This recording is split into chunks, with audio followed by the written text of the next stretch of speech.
So Smitty and AJ decided to go on the Up and Adams show, but what was up with all the awkwardness? And is there any reason to believe the AJ trade rumors? Kelce defended Sirianni, but might be showing signs of FOMO. Plus, with Howie Roseman looking to free up cap space, DeAndre Swift weighed in on the possibility of returning to Philly. So let's get into it. But first, let's run it.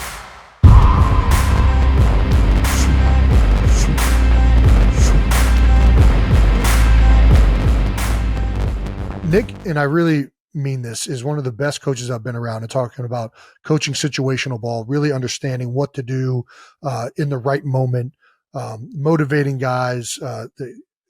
We coach things up in team meetings and hold people accountable better than pretty much any other coach I've been around. And I think he does a lot of things. Players love him. They'll play hard for him. I know it was a really good year for us, but I think that Nick has a lot to bring as value as the head coach, and the organizational leadership that he provides for the team. What the hell are you talking about? Who are you talking to? Okay, sorry, that's a little bit overboard, I know, but don't tell me I'm misremembering what this team looked like last season. And if you're not sure, go check out Brett Coleman's The Eagles Run a High School Offense video and then tell me you still feel that way. Look, I love Kelce as much as anyone else, but I don't know why he feels the need to stick up for Sirianni, especially every time the head coach gets close to managing the offense, it goes poorly. I want them sucking up to me because they genuinely love me. Okay, sure, maybe it's the fact that Kelce's considering a comeback, despite Adam Schefter reporting that both he and Fletch are leaning toward retirement, because it definitely sounds like he's getting FOMO, saying that even though the game is getting more difficult to play, seeing Travis and the Chiefs do well lights a fire to give it another go. So I don't know, maybe it's my wishful thinking, but the more that he talks, the more it gives me hope that he might come back next season. Plus, all the changes the Birds have made really sparked an interest. To me, I look at it as, hey, I think Kellen Moore is a pretty bright guy, and I think he's going to bring.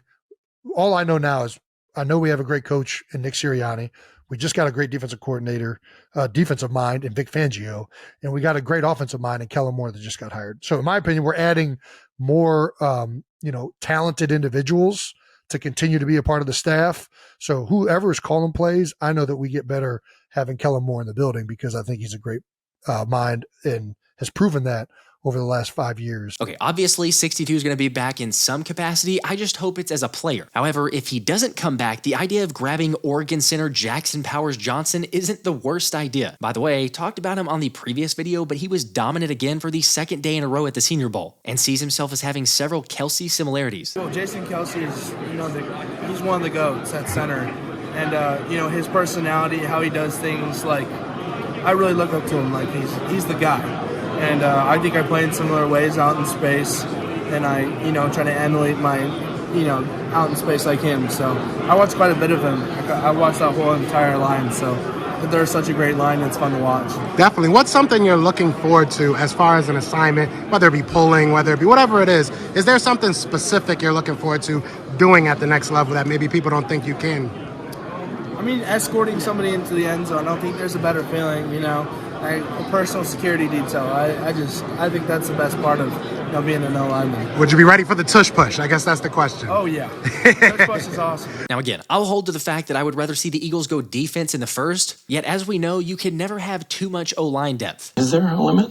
Probably not with Stoutland as your O-line coach, which is why if you want another prospect to keep your eye on, look no further than right tackle Tyler Guyton, who could be Lane Johnson's replacement for so many reasons. First off, the dude is 6'7", 328 pounds, with crazy mobility, and he also played at Oklahoma like Lane, not that that's a prerequisite, but he allowed 0 sacks and 355 pass blocking snaps last season. And Guyton told reporters Wednesday that he's been in contact with Lane throughout the pre-draft process and views him as a mentor. He's meant a lot to me. Being a right tackle, I think he's the best right tackle to ever play football. I talk to him all the time. He's become a mentor to me, like a big brother. And learning from him definitely elevates my game, and I feel like it's also a challenge to him to make me better. It's like a big brother, little brother relationship. I don't want to give up a sack. I'm trying to improve my pass blocking. I know that that's a big thing at the Eagles, improve the pass pro. I want to improve my pass pro and also my run game. I want to improve everything, actually. All right, worth noting, he still needs to work with technique and hand placement according to scouts, but thinking long-term about how to protect your $255 million man doesn't make me hate it. Although this may be obvious to say, but whoever we get in the first round has to be an impact player, so I'm probably out if we're talking 22. However, speaking of out, another guy guy who is likely out is DeAndre Swift, since after a career year over 1,000 yards and 4.6 yards per carry, even with poor usage at times, the running back said he's just getting started and hasn't come close to his ceiling. Okay, sure, I get it. Every running back's gonna say that, and heck, every free agent's gonna say that. Like a case in point, whenever Miles Sanders referenced the whole, "I love you, Philly, but I hope they love me too," and despite however you may have felt at the time, thank goodness Howie decided to pass on Sanders, because the dude got $25 million on a 4-year deal to put up 432 rushing yards in 16 games, which is why I can't really see the GM about facing and paying up for Swift now, especially when you consider the fact that the Birds haven't given a big multi-year contract to a running back since LaShawn McCoy in 2012. Plus, kudos to Reuben Frank, but the Eagles have only allocated $29.3 million to ball carriers since 2017. FYI, that's the second lowest total in the league during that span. There you go. Thank you, sir. There you go. There you go. Okay, I think the writing's on the wall with Agent Zero saying whatever the right situation is, whatever is right for me and my family, that's all it comes down to. Plus, Dave Zangaro also referenced that it's probably very unlikely that Howie goes this route, and honestly, good for him. Go get that bag while you can. Plus, looking at the roster, there's no way we re-sign Swift even if you wanted to, because like we know, there's just way too many holes to fill, and mainly on defense, which is why it feels more likely that we'll see Howie make a splash for linebacker, perhaps Patrick Queen or a Frankie Louvu, who's also been linked to Philly, than we would at running back. Although, yeah, the next logical question is, what about the cap? However, Glenn Irby shared 5 moves that I think make a lot of sense to free up over $35 million in cap space. So here's what you gotta do. First off, you gotta extend Hassan Reddick, which saves you nearly $12 million. I know, Reddick didn't live up to his typical standards, but the dude is solid. Plus, reminder that D-line coach Clint Hurt said the fellas ain't moving backwards, so the hope is we see Reddick in coverage less than before. Now, the next move to make is cut Kevin Byard, or at the very least, rework a deal, but I'm not sure I'd want that after the way he played last season. Obviously, that one was a big miss by Howie, but there's no way he doesn't try to save $14 million in cap space via Byard. The next no-brainer move is letting go of Avonte Maddox. I know, that's hard to think of getting rid of 29, but sadly, we all know too well he can't stay healthy. And at $7 million in savings, it's probably too much to pass up. Oh, by the way, the other area that helps soften this blow is Isaiah Rodgers, since having him next season should offset any losses to the slot corner spot, even if there's a little bit of rust. And the other two moves would be to extend Jordan Mailata as well as Josh Sweat, since both would free up an additional 5 to get you around $35 million in cap space. And then at this point, you know how he's gonna make a big move, or maybe a semi-big move. However, if he did something in the offseason, what is your bold prediction that Howie's gonna go after? Please, no one say trade AJ Brown. I'm not He ain't going to nowhere. communicate. I'm not really just worried about any of that right Okay. now. So if it is, if it ain't, I don't know. Oh my gosh, that wasn't the answer I was looking for. I thought you were going to say I don't know. absolutely I not. don't know. I think you just got to be prepared. It's a business at the end of the day, you know. So, and I'm just trying to just handle it the best way I can. Okay, I get that response leaves a little to be desired, and I don't blame you if you're a bit uneasy. But I can't blame the guy, considering he was blindsided, to our benefit of course, just a couple years ago after his head coach guaranteed him that he'd be in Tennessee long term. And heck, Crossing Broad made a great point that if you're laid off at your previous company, it's kind of hard going into the next one to not think about it in the back of your mind. And let's not forget that trading AJ would result in $41.3 million in dead money along with $29 million against the cap, all for the low price of losing your best pure football player. That don't make no sense. You know what also doesn't make sense? The fact that Jalen Hurts is the godfather to AJ's daughter, and the chemistry he has with Jalen and Smitty is unmatched, so why on earth would you get rid of him? And like Victor Williams confirmed, one agent told him there's a better chance of reviving dinosaurs than seeing AJ Brown get traded. Hold on to your butts. No, it's not happening. Just like Kay Adams couldn't get Smitty or AJ to snitch on Sirianni. I think over a period of time, I think things start to unravel. You know, it's like a domino effect. You know, we're just trying to stop the bleeding. You know, but I think we just kind of ran out of time. You know, so yeah. DeVonta, a lot of people are saying Coach Sirianni lost the team. What would you say to that?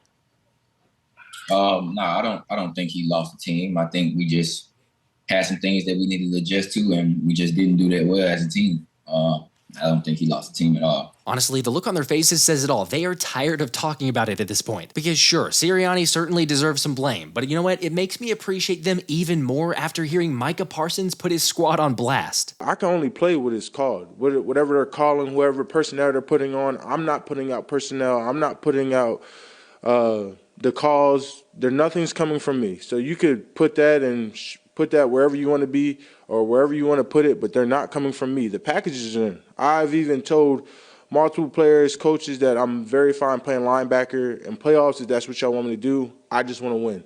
And you can ask any coach, ask any player that. It's a God-honest truth. Because obviously this is not where I want to be sitting right now, speaking to you, talking about what we're doing at the Pro Bowl. And that's just the reality of it. I do see a Super Bowl in my future. I want to be a Super Bowl champion.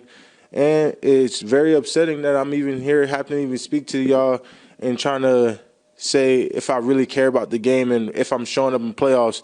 I challenge anyone to actually go look at the game film and say, did Micah play his heart out in that game, and what more could I have done? Not the best look. Oh, and I think it's still a given that Micah wants to eventually get to Philly. However, that's a whole nother story. Anyway, let me know what you guys thought about the interview. Hey, and also would love it if y'all want to give me a follow on Twitter, since that's where I typically share news first, at the PHI Special, and feel free to tag me in other stories you'd like me to highlight as well. All right, a lot more to come, and if you haven't already, make sure to hit that sub button. By the way, gonna have a couple more videos the next few days, as well as most likely doing a live stream Saturday night, so feel free to drop by. This has been the Philly Special.